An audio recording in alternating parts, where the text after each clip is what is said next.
Welcome in to another episode. This is the Week 11 edition of Betting the Pitch NFL edition. I'm your host, _G Warner on Twitter, Instagram, and Patreon. I have my good friend, as always, here, _SCHNITKER on Twitter. Give him a follow. He's been with us all season, besides our little 2-week jaunt where I was potentially overseas, abroad. Gallivanting across Europe.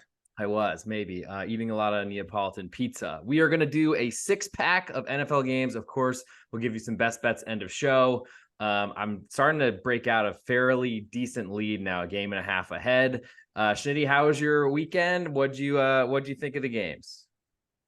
I actually, for a slate that wasn't very good, I was mostly entertained. I know like the main storyline of all the game-winning field goals, but there were some surprises there.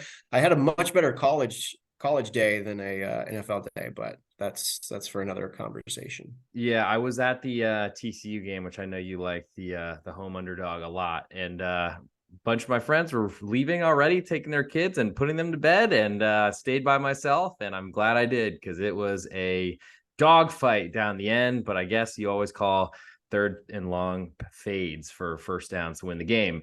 So we're going to go through the big games matchups, the primetime standalone games, of course. Then we're going to do a little snake draft of 3 other games, get you best bets, and then get you back to the Champions Classic or whatever anyone's doing. And if you have the pleasure of watching us on video, I'm just outwardly showing my Dallas Cowboy fanhood, which I honestly hated the Cowboys for my entire life until I moved to Dallas. And now I'm just rooting for a second straight victory championship parade, which I didn't go to the Rangers one, but I'm glad that Schnitty is wearing his Rangers hat. So a very, very Texas inspired episode tonight. And we'll start with Cincinnati at Baltimore in a Thursday night game, which actually is one of the best ones on this card. Far better than the Bears and Panthers. I actually did not watch last week. I meant to, but I just never got around to it. We started with the Baltimore Ravens, a 2.5-point favorite. That has climbed to 4, probably based on a Cincinnati loss to Houston, where they were trailing for most of the game. But you could honestly say that about Baltimore is probably worse, their collapse against Cleveland. Total is 44. It has climbed to 46. What are our initial thoughts on this one? First on the move from 2.5 to 4 across that pretty vital number of 3. Do you agree with that? Well, I think, yes, there's a little bit of reaction. Can you imagine if if Baltimore would have held on and taken care of business against Cleveland, what this would look like? Probably bigger. Because you have that Houston come in and win outright against Cincinnati. And they just got hit with so many injuries in that game. You're looking at Trey Hendrickson, one of the better pass rushers. He's questionable. T. Higgins, questionable. Higgins is probably very questionable. Sam Hubbard, I'm looking at their injury report right now, and it is rough. As you're getting Joe Burrow fully healthy and fully mobile, you're losing some big pieces on the defensive line and the wide receiver core. And, we talked last week about the Baltimore game, and I just felt like it was a pretty big swing. Maybe the number was closer to right based off of that first matchup. But I just thought that 6 was too much. And I was looking pretty foolish there early, but, Cleveland was impressive down the stretch. And really their defense was really great against Baltimore, only allowing 17 points. So everything that we thought about Baltimore for those 2 weeks where they beat up on the Lions and Seahawks, maybe we're tapering it back a little bit. But this is just a huge game in the division.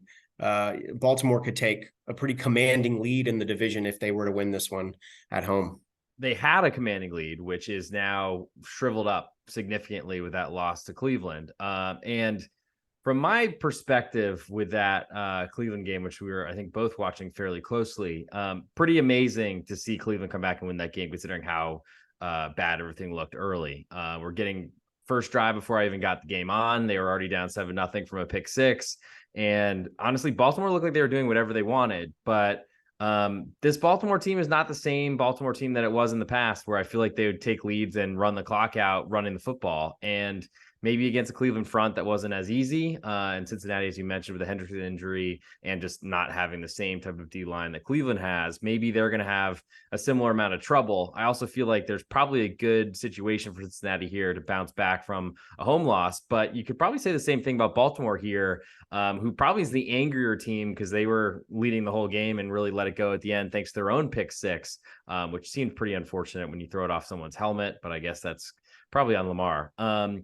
I feel like with the price here, it didn't get to the number I made it. I figured Cincinnati would be a 4.5 point underdog.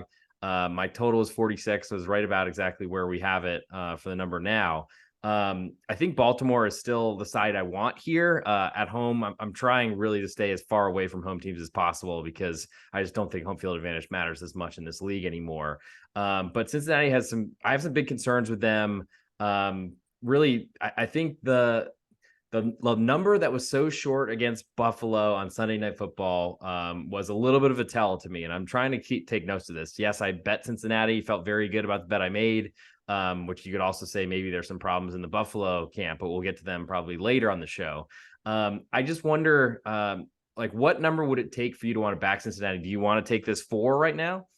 No, this is one of I want to be involved because this is such a great game. And I feel like we've broken these teams down so much that I feel like we have a pretty good read on this division, but the price is just, it makes me feel uncomfortable. I would, if you put this at 4.5, is that going to be a buy for you at Cincinnati? No. Because otherwise those numbers don't really matter to me. We'd have to get all the way up to 6. I found myself more scared of Baltimore, even though they choked up that game on Sunday, based on how dominant they were early. And I feel like, it's weird. It's almost like Baltimore knows how to win games and win this division in the regular season. And then the better passing quarterback in Joe Burrow takes over in the playoffs. And it's hard to really say that with any sort of certainty, but that's, I guess, how I feel at the moment. So we'll move now to Sunday Night Football. And then, of course, we'll come back with 3 other games besides the standalones. And we got Minnesota visiting Denver, open 2.5, Denver 2.5 point favorite. That is actually dropped to 2 despite their upset win in Buffalo Monday night. Total started at 43. It's still 43. So not a lot of movements. 2.5 to 2 really doesn't say much at all. I don't know how impressed you were. How impressed were you in the Denver victory on Monday night? I just want to say these are the 2 current darlings of the NFL. With Minnesota on this crazy winning streak. And then Broncos obviously knocking off Kansas City and Buffalo in back-to-back weeks. I thought the Broncos game plan, they know exactly what they want to do with their offensive identity, and that is literally run Javonte Williams into a wall as much as possible, and then ideally get Cortland Sutton open for just circus-type catches in the back of the end zone as Russell Wilson is throwing from with his back turned to the end zone. And they're just shortening the games, and it's smart when you don't have as talented of a team. Your offensive line is a question mark. But to go there and win is impressive. I think, like you said, I'm kind of holding back. I think if we're going to talk about Buffalo a little bit later, because there's just so many issues there. In the NFL season, things have to line up so perfectly. The Broncos get the Kansas City Chiefs, and it's, Mahomes is sick, some kind of sickness. They get all these turnovers, and then the same thing happens Monday night. They win the turnover battle and just create so many different turnovers that it's hard to really get a grip on where their quality lies. But the Vikings are kind of the same way, right? With what they've been doing with Josh Dobbs the last couple of weeks. Well, and the Vikings, Josh Dobbs wouldn't have been their quarterback if Cousins doesn't rip his Achilles. We have Justin Jefferson, who wasn't activated last week. Seems like there's some thought he might play this week, but until he's out there and confirmed, activated, and in a lineup, I think game time decision is like the at best scenario you can think of. Other injuries, we saw Madison get a concussed, and feels like no one returns after concussion after 1 week. So Minnesota is running out of skill position players. I think that's a big reason they were an underdog to the Saints at home last weekend. I'm kicking myself still for not playing it. Easy to say after wins, of course, and after they take a big lead. But from the Denver perspective, I was impressed that they're still responding to that 70 points that they gave away or gave up to Miami. Maybe it was because they were so hot in the sun on the sun side of the field that day, but they've certainly changed the writings in the media, at least, and change our opinion and change my opinion about them. But I think teams are 0-36. I've lost maybe now 37 games in a row when they've been -4 or turned the ball over 4 times. So to me, I feel like that's kind of a form of randomness. Yes, you credit the defense for doing things like that, but I feel like Josh Allen forgetting how to hand the ball off isn't something that you're going to expect to see every week. I think I guess in my perspective, I like what I've seen from Minnesota. I don't know that I believe in this Josh Dobbs fairy tale. I do. I mean, I'm very interested to see if Justin Jefferson plays, and I wonder if this spread maybe stays below 3 if he does. But the Denver point of view and Denver perspectives, I feel like, as you mentioned, they run their running backs, whether it's Javonte, who's been a lot more successful than McLaughlin, who really seems to be like a running back that shouldn't be on the field very much. They don't get any yardage running. They don't seem to be a great passing offense. Russell Wilson continually winning games under 200 yards makes me think that Minnesota's the side I want here, but you're basically playing a pick 'em if you're getting less than 3 points. So, do you have a lean on this one? Josh Dobbs, like with the Cardinals, the last couple weeks with the Cardinals, it was ugly, and so these defensive coaches. There are defensive coaches that know how to stop this, and so it was actually like shocking to me that the Saints, with a defensive-minded head coach, still couldn't contain this guy that's been figured out by most of the league. So I'm not a fan of backing Josh Dobbs. I'll say that. Okay, I'll take the over on the amount of mentions that Josh Dobbs could have been an astronaut. But I also do feel like you look a lot better when you're not playing for the worst team in the league, playing for the 1 seed. We'll move to Monday night. Another huge one. I mean, what a week. I got to say, the NFL games were awesome the last 2 weeks. Very competitive from not a lot of high expectations. Now we've got a lot of high expectations. We'll see how these games end up turning out. But Kansas City Chiefs, the Super Bowl rematch with the Philadelphia Eagles. The Chiefs open a 2.5-point favorite, still there, a little more juice potentially at Bet Online. We have a promo code in the podcast description if you want to sign up there, or at SportsBetting.ag. I'll mention that probably again later in the show, but forgot to do it at the beginning. The Eagles total is 47.5 in this game, dropped to 45.5. Both these teams, I believe, off of bye weeks, since everyone's fantasy teams and fantasy lineups were so depleted last week. And now you got a great matchup. And again, the odds makers don't really seem to love Kansas City, who I believe closed an underdog in Frankfurt, despite winning that game against the Miami Dolphins just 2 short weeks ago.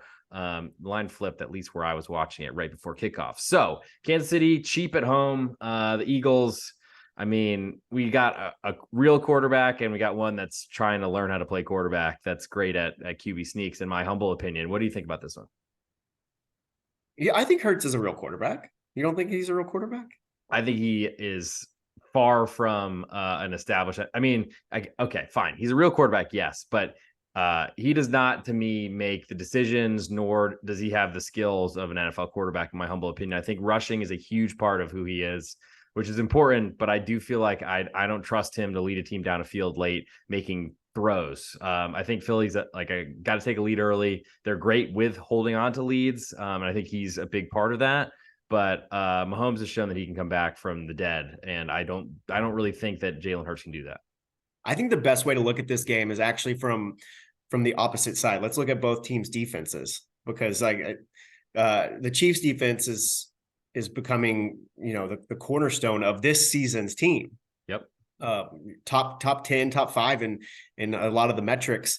And they get after the quarterback well. Their defensive backs, they can put them on an island and really shut down the best receivers.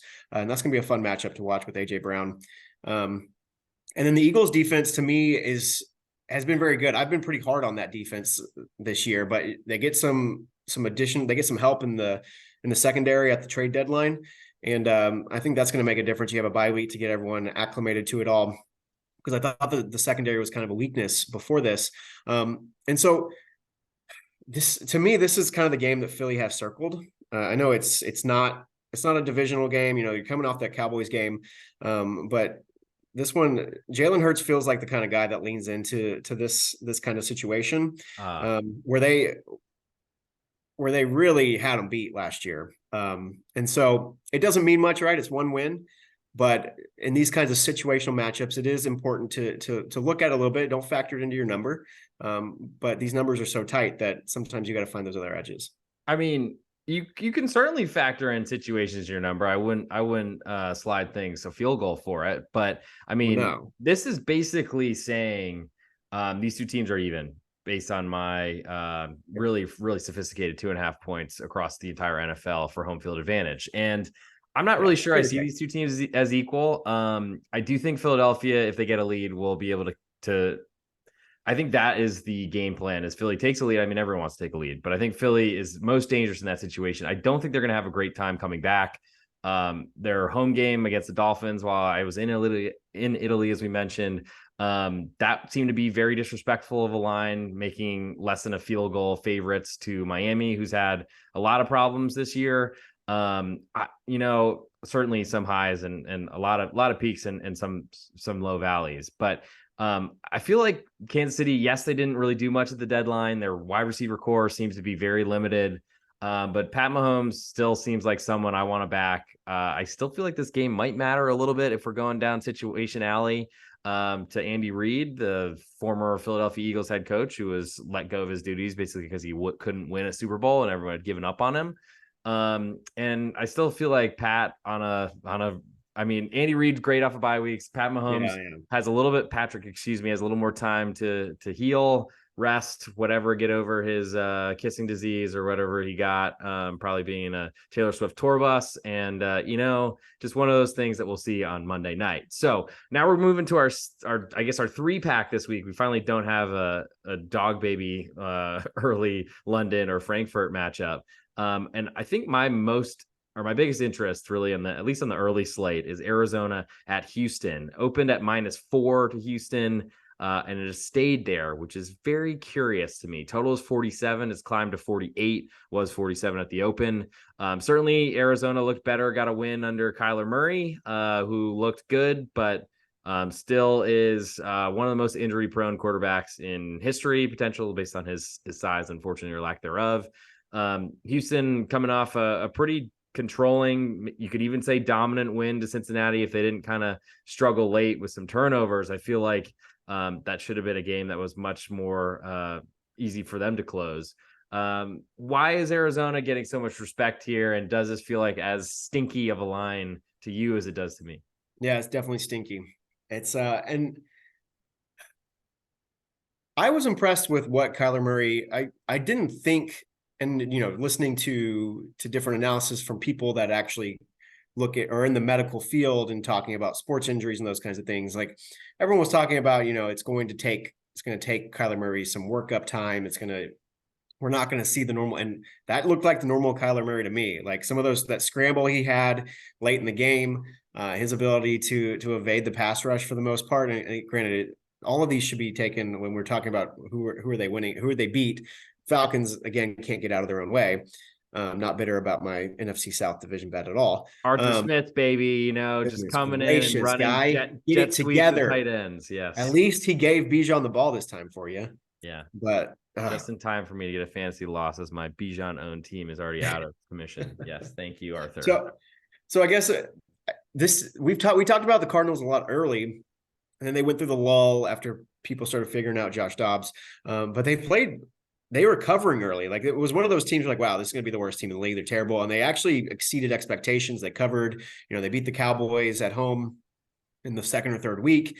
And then they went through the lull. And then last week was impressive. And Houston has been equally impressive with CJ Stroud. I mean, goodness gracious, what he's been able to do. But I also, Houston, they've had these pretty emotional wins.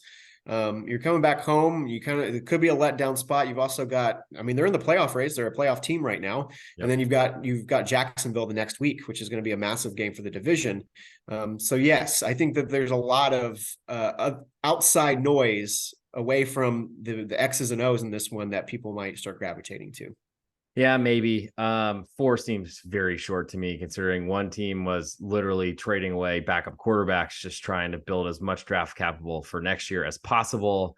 And an Arizona win at home is I mean, they've been good over the years in the desert, in those weird 4 o'clock games, especially for East Coast teams traveling West Coast. And I don't think that Atlanta really has changed too much. Or a win over Atlanta has changed too much, in my opinion, about them. So now it's your choice for what game you'd like to discuss. I'll come through the line. We didn't rehearse this ahead of time, so this is a surprise to me. Go ahead. Well, I'm gonna save the last one, so I hope you pick it because I'd love to talk about it, but I don't want to step on what you're looking at. So You can step on any toes you want. let's go to the Chargers going to Lambeau Field. All right, Chargers at Lambeau. We have the Chargers a 2.5-point favorite at open. It's climbed to 3. I guess significant to some potentially. Really nice push in your back pocket if you take the Packers. Opened at 42 with a total. Wow, just got a great smell of marijuana. That threw me off big time. Here we go. Someone's lighting up. Sad they didn't invite me. Total is 44 on this one. So it's climbed a little bit of people betting the over, which makes no sense to me with Jordan Love, I gotta say. And then I guess the Chargers are 3-point favorites. So my guess is, based on how competitive they were against the Detroit, now they go on the road to Lambeau, which doesn't seem as difficult of a place to play in the past, like it was in the past. And they get Jordan Love, who I continue to not trust. So I'm going to guess you like the Chargers here. I don't know if I like the Chargers. I think we're getting farther into the season and we're starting to figure out who these teams are. And what I've really started to peg with the Chargers is that when they face an offense that is close to them, which I think they are a very good offense, or above, that the defense crumbles and it's a disaster. When they face a team, when they get to punch down in the weight class is usually when they excel. And this is amazing for me because I just wanted to talk this out because I've never been able to figure out the Chargers. And maybe this is the part you should clip and save when the Chargers lay an egg this week. And we'll still say we haven't figured them out. But I would never do such a thing. I can't believe you'd accuse me of that. Well, I'm giving you the idea. Like, I think it's probably going to do well.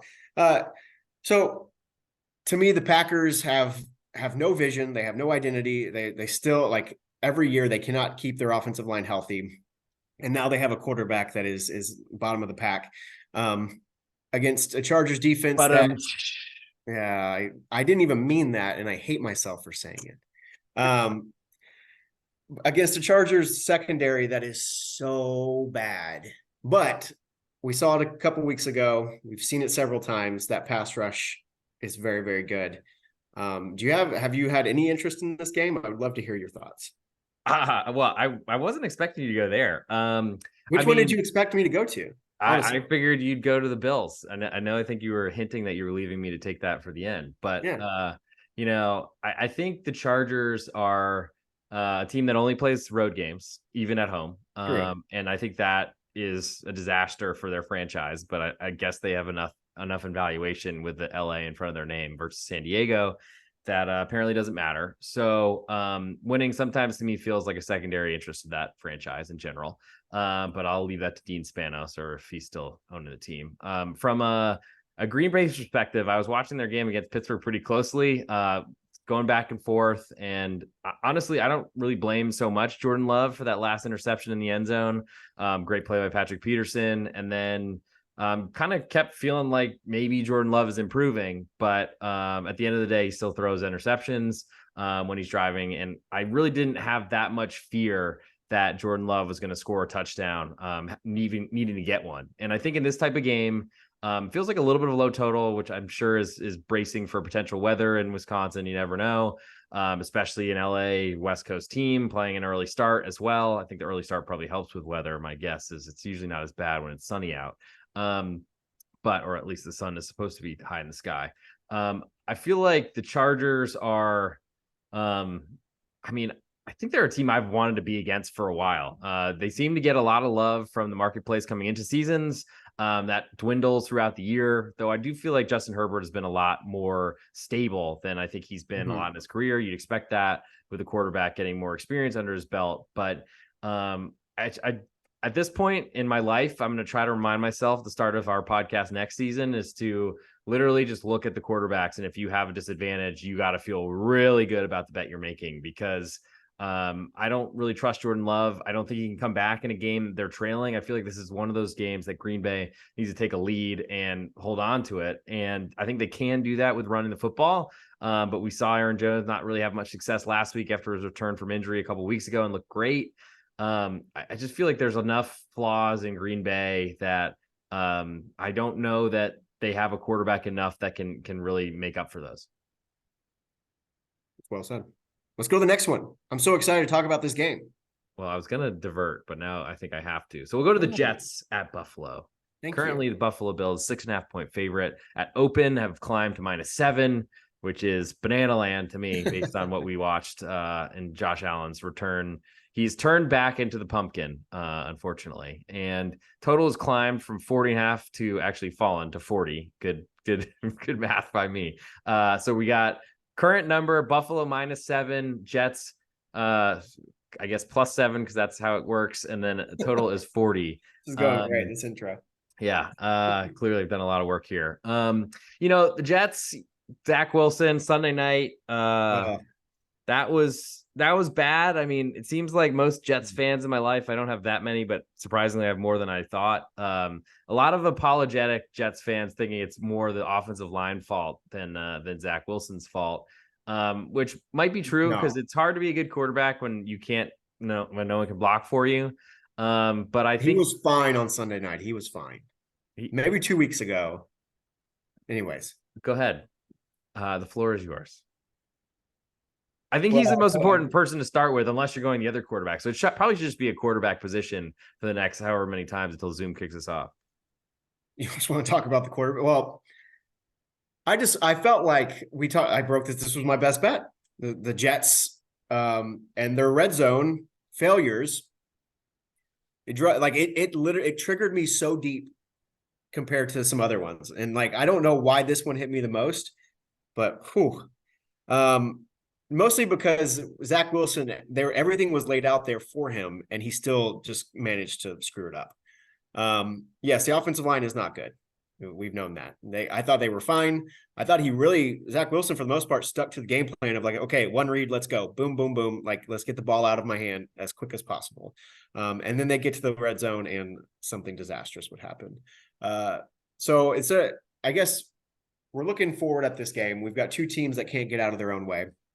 Buffalo fires their offensive coordinator as if, I know we're talking about the turnovers and that Josh Allen has regressed, and that's totally fair. But to say that the offense is the biggest problem on that team is a joke. Ken Dorsey, he did call the play that Josh Allen forgot how to hand the ball off on. So it was his fault, and he deserves to be fired. I think, to me, like, you're talking about a team that like puts winning second. Like, I'm starting to feel like Buffalo is that team, because Sean McDermott is still living 20 years ago in his style of coaching, as if like this defense that has lost so many players to injury is going to win him games, when he's got an offense that was one of the best in the league last year. Nothing much has changed on that offensive side. Yes, Josh Allen may be dealing with a couple of nagging injuries, but he's been fine. He's been fine. So to me, I just don't know what direction they're going to, and they're in serious danger of not making the playoffs. This team with all that talent. Josh Allen is not fine to me. I think he turns the ball over way too much. I think it's been a problem that was talked about with him forever. And I meant like in the injury form, because people have been saying he's not healthy, and I think he's healthy. Okay. I mean, he's not running the problem is he's not as mobile. He's not running the ball as much as he was in years past, but I'm not sure if that's health or if that's by design, which is ridiculous. Their defense can't really do much. They have no secondary because of the injuries there. They've lost so much in the linebacker unit, and it's bleak for them. And I mean, This was the memorable Monday Night Football game. This is the rematch after the Jets won on a walk-off punt return touchdown. I think every turnover to me is like basically 2.5 to 3 points. So what, the Bills had 4 turnovers Monday night? I mean, you're talking about 12 points right there that they're just giving away. And I mean, turnovers are random, but I don't know how you can say, oh yes, the Bills are going to play a clean game on offense. I don't think you can. Maybe we take some. I mean, I feel like these teams are so different from that opener as well early in the season that Buffalo did seem to dominate, but still ended up losing. As a 7-point favorite, I mean, it's really hard to say I have a better quarterback, so that's probably not something I can say. But if you're looking, because I'm looking at backing the Jets, if you have Zach Wilson, who is going to try to make simple decisions, if the first read is not there, throw it like a ground ball so it at least hits the ground. You don't get intentional grounding and doesn't get intercepted. Or maybe because he had a couple good runs, I felt on Sunday night, which made me feel like he's maybe maturing and knowing when to tuck it and not throw it to his running back to get tackled before the first down marker when he could run for a first down like he did a couple weeks ago. That's still a huge project, and that certainly scares me. But having a touchdown in my back pocket on a really good Jets defense, maybe it's not playing as well as it has in the past, but Sauce Gardner against Stephon Diggs should be a pretty good matchup. We already have Trayvon Diggs, his little brother, Cowboys injured defensive back, saying 14 needs to get out of there. And that's like an every year, every winter. As soon as the weather starts to turn cold, Stephon Diggs is trying to get traded somewhere, even though the deadline's been passed. That doesn't tell me there's a lot going well there. The freak firing of an offensive coordinator who doesn't seem to blame to me was questionable. The Buffalo team, the next man up philosophy might be the worst thing for them because I think you're right. They need to realize that Milano's not coming back. Their cornerback, Tre'Davious White, or whoever's not coming back. There's a lot of people not coming back here. Maybe the Jets aren't the team to take advantage of that, but I do love in-division games that I feel like play closer than most. We saw the weird wackiness in that Cleveland-Baltimore game from Sunday, and even when one team looked like they were dead with a pretty damaged quarterback that didn't seem to be trying, I'll give him that for Deshaun Watson, but didn't seem to be anywhere near the stellar quarterback that might have been in the past. I just feel like asking Buffalo to win this game is asking a lot, and to have them win it by more than a touchdown, I feel like there's a good chance it ends with a field goal walk-off victory, as we had 6 of them in 16 games last weekend, or whatever. It would have been 16 games, but with all the buys, less than that. It was maybe half of games that were played. So I like the Jets here, and we'll see if that ends up making it onto our cards. So hold on. Have you seen how their schedule shapes up the next like 5 weeks? It's a gauntlet. And at Philly, at Kansas City, home against Dallas, at the Chargers, and then of course the Jets. So that's 5. So this is their easy one, and this is the one they're going to be game. Like, if we don't have a big lead early, we're going to start peeing down our legs, because this is our game we have to win to make sure we're over 500 when we lose the next one, or somehow don't finish that murderer's row stretch well. I mean, I just feel like pressure is a privilege, some people say, but in sports, I feel like it is damaging, and it really makes everyone feel a little bit tighter, makes you play a little bit worse. The drops come in. It's a little bit harder to catch the ball. It's a little harder to hold on to it, which we already saw them bench Cook for what felt like an entire quarter for a fumble early in the game. Then he only fumbled again later, when I'm sure he's thinking every time he touched the ball, don't fumble, don't fumble, don't fumble. And I mean, Josh Allen clearly has no issues with turnovers, but he turns it all over more than anyone. So I feel like that should be number one in his mind. Maybe we get a reaction, but this is a short week for Buffalo. Yes, they're at home 2 games in a row, but Monday night licking their wounds for a few days. Maybe they come out hot, but I feel like the staying power is limited, and we got 7 points. So sign me up for the Jets right now. And I don't know what's going to happen necessarily with this number, if it's going to fall off of 7. But I like it until we get to 6.5, and I think I'll be careful. And if I'm playing the Jets, I'll probably buy 7 if I lose it at some point. But we might even get more than that based on. Yeah, let's hold on. We might be able to get a 7.5 out there in the next like day or two. That's my opinion. Okay, I think that's probably the breaking point. So we'd have to move fast. You think it gets to 7.5 and then comes back to 7 and closes 7, or closes 6.5? What are you saying? I think it gets to 7.5. We probably close 7. Well, that sounds like 7.5. See, for me, I generally like to play later to try to make sure I save money on the juice side. So I think I'd rather have a 7 and push on a 7-point loss rather than taking that 7.5. But I mean, you might be right, and certainly you could argue that that is the higher expected value play, is getting a 7.5 and beating the move potentially. Yeah. But I think that's a little bit up for debate. But I'm also not going to do math live on Well, camera. yeah, it depends on what if it's $1.20, we could, yeah. Yeah, I imagine. I mean, yes, please give me 7.5. I'd like to take it there. So, best bets portion of the show. Everyone get ready. You might want to just bet these now, because we're giving out winners and we're trying to get our line movement as correct as possible. I do feel like I had the Colts last weekend in that weird Frankfurt game. Bailey Zappi, thank you for your contributions. Yeah. Mac Jones, I mean, if he's starting again, I feel like we're just continuing to bet no matter what against whatever the team they're playing, whoever it is, look the other way until Mac Jones is a backup. And I don't even know that Bailey Zappi's going to change anything. Anyway, if you're listening on YouTube, if you're watching on YouTube, hit subscribe. For an Apple Podcast or on Spotify, please leave a 5-star review. It's huge for us in the search rankings. If you're not following us on Twitter, _SCHNITKER, fit that follow button. Also the real _G Warner, which I forgot to put in my name tag on this thing tonight. But it's best bet time. So Schnitty, lead us off. You're a game and a half back, so you need to start. I'm rooting for you, but I also like the lead. So let's both go 2-0, and then I can keep maintain my advantage. I root for everybody. It's bad juju to root against. So I'm rooting for you too. Let's go a small. By the way, I mean, we beat the line. It was a 2-point move, right? The Jets closed a favorite. Yep. We're good there. Let's go another small dog this week. We're going to go to Los Angeles, and we're going to take the Rams +1. Matthew Stafford is back. He's going to start. That was announced early this week. Even though as a small underdog, I really like the Rams as an underdog. McVay is a great underdog coach. Seattle, to me, Geno Smith is what he is at this point. Like he's an okay quarterback, but he's got limits. And every time Seattle's offense just seems to go into like this neutral for long stretches of the game. And I think the Rams can get it right with Stafford back at the helm. So this is Betting the Pitch NFL edition with your host, real _G Warner. You just heard _SCHNITKER on Twitter. Just gave out the Rams +1 home underdogs on Sunday. This week at 11 NFL edition of Best Bets. For my best bet, we talked about it earlier on the show, and I just can't get away from it. Houston -4. The Texans, I feel like, are too cheap at home. Yes, I'm not a big believer in NFL home field advantage. Yes, I'm not a believer in Houston potentially having their best game after a big upset victory at Cincinnati.